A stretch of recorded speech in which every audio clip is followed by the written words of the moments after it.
Edward understood this perfectly. By the mid-1440s, Philip VI was preparing something unprecedented, a full-scale invasion of England. For the first time in generations, the English island itself was under direct threat. The French king assembled a massive fleet, warships, transports, hired vessels from across the coast. The fleet gathered near the port of Sluys at the mouth of the Zwin estuary. If the French fleet crossed the channel unopposed, England would be defenseless. Edward understood this perfectly. He chose to strike first. On the 26th of June, 1346, the English fleet sailed to meet the French.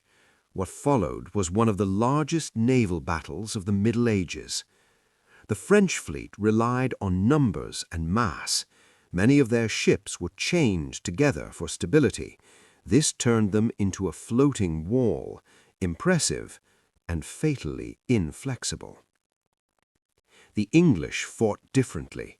They transformed their ships into platforms for archers. Hundreds of longbowmen lined the decks. When the fleets closed, the sky darkened with arrows. The French fought bravely, but most of them were land warriors, knights unused to the sea. On crowded decks, in heavy armor, they became easy targets. The tide and the wind favored the English. Their ships could maneuver. The French could not. By the end of the day, the French fleet was almost entirely destroyed. The invasion of England was no longer possible. The Channel had become an English lake. It shifted the entire balance of the war. From this moment on, England controlled the sea.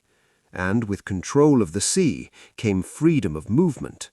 Edward could land armies where he wished, supply them, reinforce them. The war was about to enter a far more violent phase. The next blows would fall on French soil.